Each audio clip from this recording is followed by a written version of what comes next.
This is Neil Patwari. In this segment, I'm going to do an example problem. This example is out of the Michael Rice book. It's problem 6.33, and it says, consider a bandpass communications link with a bandwidth of 1.5 megahertz and an available C/N0 ratio of 82 dB hertz. The maximum bit error rate is 10 to the minus sixth. So I'm going to copy some information onto here. So 10 to the minus sixth, so this is our spec for probability bit error. We have a bandwidth limitation of 1.5 megahertz. And then a C/N0 of 82 dB hertz. So that's dB referred to 1 hertz. And to calculate the value in linear terms, we would take 10 to the 82 divided by 10 and then multiply it by 1 hertz for the units. And 10 to the 8.2 is 1.585 times 10 to the 8th. We have 3 constraints. And the next thing we're going to do is we're going to be told to pick a modulation, and when we're given 3 constraints, we're not going to be able to meet them all exactly. So what we're going to do is we have to assume whether or not we think that the true constraint is going to be here or whether it's going to be here. And as we talked about in the last segment, if the constraint is here, we're going to call it an energy limited system. Energy because the EB/N0 is essentially determining the probability of error. And if we end up with a system that has exactly a bandwidth of 1.5 megahertz, because that's the limitation, then we're going to call it a bandwidth limited system. So let's start with part 1, that the modulation is 16 PSK. So M equals 16 PSK, and square root raised cosine pulse shape with an alpha of 0.5. What is the maximum achievable bit rate on this link? Is it a power limited or a bandwidth limited channel? Okay, so we have to make some assumption about whether we want to start the problem here or start the problem here. I'm going to start the problem with the probability of bit error. So I'm going to assume that it's an energy limited channel. And I'm going to start with the probability of bit error. We know that the probability of bit error in MPSK, 1 over log base 2 of m, which converts from probability of symbol error to probability of bit error. And then our formula for the probability of symbol error, which is 2 times q.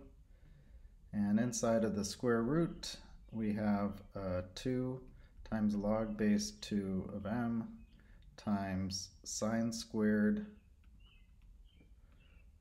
pi over m and EB/N0. This is from the Rice book. We've talked some about it, and that formula is in our table for the probability of bit error. And I probably should say specifically here that this is probability of bit error. We have the probability of bit error specified. That's what we're saying we're going to constrain, 10 to the minus sixth. We have m is equal to 16. We're going to have log base 2 of m is equal to 4. We're going to have the square root of m also equal to 4. So it's going to be 2 over 4 out front times the q function. We're going to have the square root 2 times 4. So 8 times sine squared of pi over 8, and then EB/N0. Now our task is to invert this. So we're going to end up with EB/N0 on one side eventually. My strategy is to multiply both sides by 2 to get rid of this fraction. So I'm going to have 2 times 10 to the minus sixth. We're going to, once we get rid of this fraction, we're going to have a constant here and a q function on the other side. So I need to take the inverse of the q function on both sides to get rid of this q function. And then once I've done that, then I have to square both sides because I have this square root I want to get rid of. And then I want to divide both sides by this factor. And that will get me to the EB over N naught. And I've gone through this very quickly, but try it yourself to make sure that you agree with my math. This Q inverse of 2 times 10 to the minus 6th, we can pull that from different sources. But I will say that the table you have that I provided with the lecture notes has 2 times 10 to the minus 6 listed as having a Q inverse of 4.6114. You could have plugged it into MATLAB with the QINV.m function that I provided. In any case, that's the number that you would get.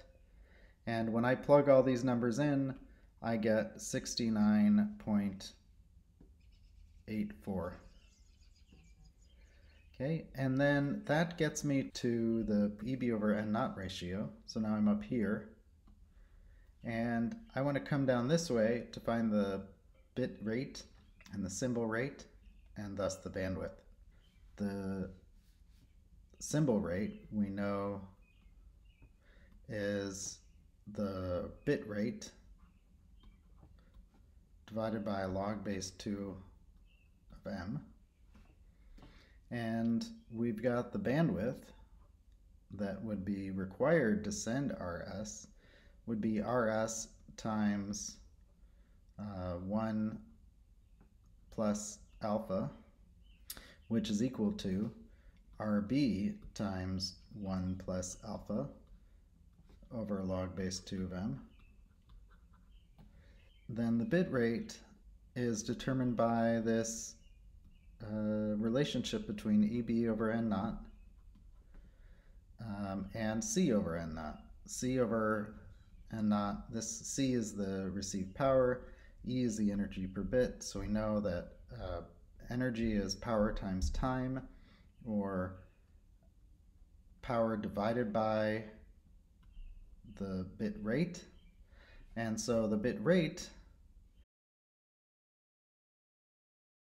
another way to keep that in your head is that the units of C are watts, the units of energy are joules, which is a watt times a second, so we get 1 over a second, or hertz, out of this, out of the units of this fraction. So now the bandwidth,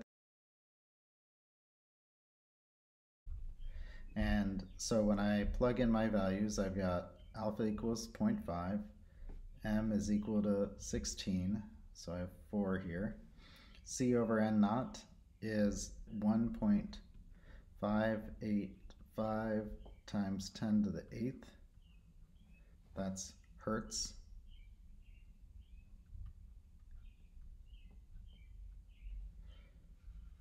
And the units here is unit list for the EB over N naught, what we just solved for. And when we solve for this bandwidth, we get 851 times 10 to the 3, or 851 kilohertz. Okay, so this is the bandwidth that we require if we use 16 PSK. Our system is going to be able to achieve a certain bit rate. We actually didn't calculate this, but this is the bit rate, 2.27 megabits per second. So even though it does not require the entire bandwidth that we asked for, that's actually a good thing, right? We're more bandwidth efficient than the requirement. But also the bit rate is 2.27 megabits per second, which is higher than the bandwidth because we're using m equals 16. And that's our system design, okay? It did turn out to be an energy limited system because if we had more received power, having a higher C over N naught ratio would then have increased the bit rate. We would have been able to produce a higher data rate and a higher bandwidth to meet our spec. Now we assume the modulation is square 16 QAM using the same square raised cosine pulse shape with an alpha of 0.5.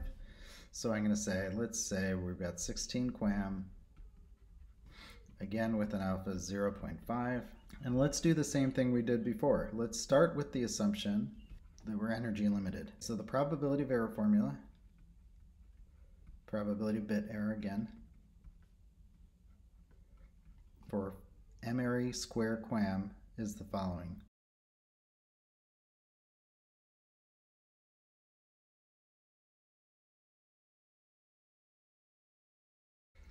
Okay, so the probability of bit error again is constrained to 10 to the minus 6th, and our m is 16, so we still have square root of m is 4. Log base 2 of m is also 4.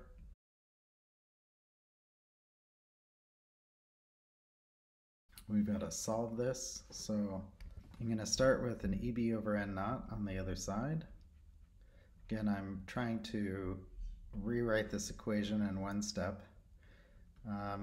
Simplifying here, I'm going to have 3/4 here. I'm going to have 4 over 5 as my fraction in there. I'm going to move this 3/4 to the other side and make it 4/3 times 10 to the minus 6th. That I'm going to have to then take the inverse Q function of that parameter, and then I'm going to have a square root on one side. So I'm going to square that, and then I'm going to have to multiply by 5/4 to get this 4/5 to the other side. I don't have 1.333 times 10 to the minus 6th listed on my table. You can kind of interpolate by saying, well, what's a number halfway in between the 1 times 10 to the minus 6th and the 1.5 times 10 to the minus 6th?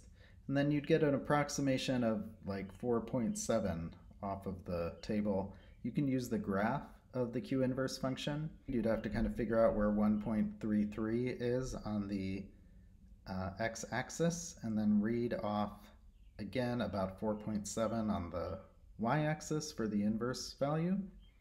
You can also plug it into MATLAB. MATLAB gives you 4.695. 4.7 is really close. For your purposes on an exam, that 4.7 is just fine. So what I'm going to get here out of this expression overall is 27.55, and then I'm going to plug it into the same expression for bandwidth over here, except that now my 69.84 is going to be a 27.55, and so my bandwidth is going to be 2.16 megahertz. Okay, and that is going to be higher than I'm allowed to have. The limit was 1.5 megahertz. So actually, the system is not limited by energy. It's limited by bandwidth. So I have to say, no, we have a bandwidth limited system. And what we're going to have to do then is to solve for what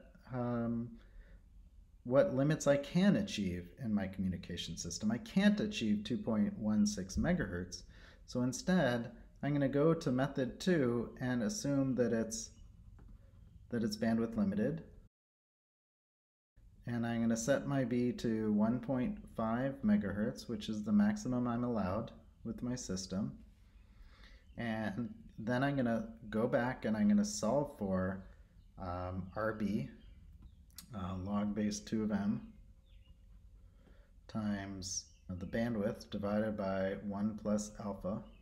Okay, remember I'm just solving this expression I had up here for RB. That means moving the log base 2 and the 1 plus alpha to the other side. This gives me 4 times 1.5 megahertz divided by 1.5 because my alpha is 0.5. And so I'm going to get 4 mega, and this, because it's a bit rate, it's going to be bits per second. And then what I'm going to do, let me show you on the plot. I'm here at bit rate. I'm going to find the EB over N naught ratio using this expression that we had above with EB over N naught equals C over N naught times 1 over RB. So this is 1.585 times 10 to the 8th hertz divided by 4 times 10 to the 6th hertz, 39.625, and that is what we have to plug back into the probability of bit error formula. Okay, so the probability of bit error is 3/4 times the Q function, the square root of 4/5 EB over N naught, which is 39.6 here. Plug that into MATLAB, 6.8 times 10 to the minus 9. Okay, so about 2 orders of magnitude better than our spec, which is great. We're happy to have the lower bit error rate. It doesn't meet the spec, it exceeds the spec. So we have a system with a bandwidth of 1.5 megahertz. Of course, that leads to a bit rate of 4 megabits per second. And it, besides meeting the bandwidth spec, it produces a bit error rate that's lower than what was asked for. We could compare these two systems. This system in the first part had a probability of bit error of 10 to the minus 6th. It used less than the required bandwidth, but it had a bit rate of 2.27 megabits per second. The second system design has a better bit rate, but it uses up the entire bandwidth and it exceeds the bit error rate spec. So you have some choices. As a system designer, you could decide whether that is good or bad, what would be preferred. You could try other modulations as well. 16 QAM and 16 PSK are not the only options.